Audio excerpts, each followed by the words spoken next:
Hello everyone, जैसे कि आप सभी को पता ही है कि इंडिया जो है G20 की प्रेसिडेंसी कर रहा है और यह जो है 1 दिसंबर 2022 को ही जो है यह प्रेसिडेंसी संभाल लिए थे और यह जो है 30 नवंबर 2023 तक जो है इंडिया G20 की प्रेसिडेंसी करेंगे।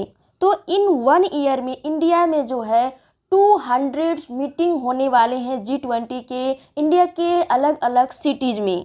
और साथ ही साथ जो है G20 के 18th समिट जो होंगे वह इंडिया में ही होंगे और 17 जो समिट हुआ था वह इंडोनेशिया के बाली में हुआ था। तो G20 के जो है 200 जो मीटिंग्स होंगे इंडिया के डिफरेंट सिटी में, तो उनमें से जो पहला जो मीटिंग होगी वह कहाँ पे होगी, तो वह जो होगी वह पुणे के राजगढ़ फोर्ट में होंगे। कहाँ पे होंगी? पुणे के पहला जो मीटिंग होंगे G20 के 200 मीटिंग्स में से, तो उनमें से जो एक जो होगा पहला जो होगा वो आपका पुणे के राजगढ़ फोर्ट में होंगी। और राजगढ़ फोर्ट में जो है इंफ्रास्ट्रक्चर वर्किंग ग्रुप की मीटिंग होंगी। उसके बाद जो है तिरुवनंत के कोवलम बीच में होंगी और यहाँ पर जो है हेल्थ वर्किंग ग्रुप मीटिंग होंगी। और यह फर्स्ट जो है, देखिए हर जगह जो है यह फर्स्ट हो रही है। हो सकता है कि इन्हीं डिपार्टमेंट्स की और भी सेकेंड थर्ड मीटिंग्स हो।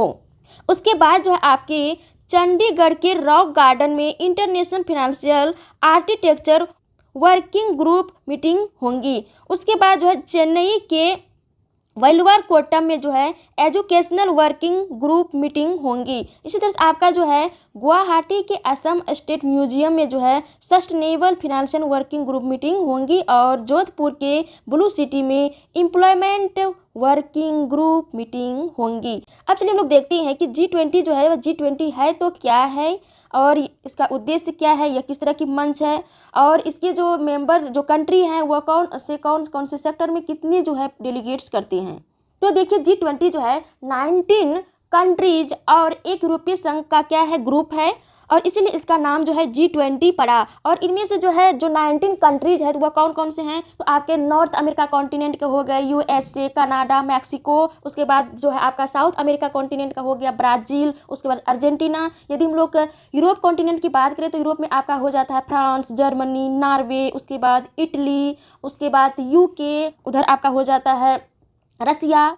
और आपका यूरोप में हो जाता है जो यूरोपीय देशों का जो एक समूह है यूरोपीय यूनियन, वह हो जाता है। और यदि हम लोग अफ्रीका कॉन्टिनेंट की बात करें तो अफ्रीका कॉन्टिनेंट में आपका जो है साउथ अफ्रीका आ जाता है। और यदि हम लोग ओशनिया कॉन्टिनेंट की बात करें तो ओशनिया कॉन्टिनेंट में जो आपका ऑस्ट्रेलिया आ जाता है। उसी तरह से यदि हम लोग एशिया कॉन्टिनेंट की बात करें तो एशिया में जो आपका है इंडोनेशिया, उसके बाद आपका हो जाता है जापान, चाइना, इंडिया, उसके बाद सऊदी अरेबिया और उधर एक कंट्री आपका बच जाता है तुर्की। तो कुल मिलाकर के जो है यह 19 कंट्रीज और एक यूरोपीय संघ का क्या है, यह एक ग्रुप है, इसीलिए इसका नाम G20 पड़ा है। अब चलिए हम लोग देखते हैं कि G20 का जो उद्देश्य है वह क्या है। सर्वप्रथम हम लोग यहाँ पे यह देख लेते हैं कि यह जो मंच है G20 जो ग्रुप है यह किस तरह का है। तो यह जो है प्रमुख विकसित उभरती अर्थव्यवस्थाओं को जोड़ने वाली एक रणनीति क्या है, बहुपक्षीय यह एक मंच है। और यदि हम लोग इसके उद्देश्य की बात करें तो इसका उद्देश्य है अपने देशों के मध्य रणनीतिक नीतिगत संबंध स्थापित करना, वित्तीय विनियमन को बढ़ावा देना और साथ ही साथ जो है इंटरनेशनल फाइनेंशियल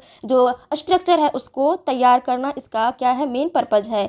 और चलिए हम लोग बात करते हैं कि G20 के जो मेंबर कंट्रीज हैं तो कौन कौन से जो सेक्टर में जो है कितना कितना इसका डेलीगेट से प्रतिनिधित्व है।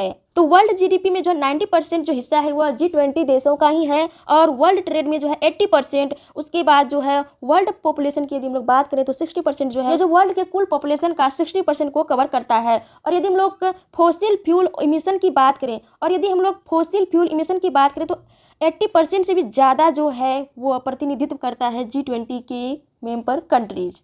तो that's all for today's class. See you again next video. Bye bye. जय हिंद।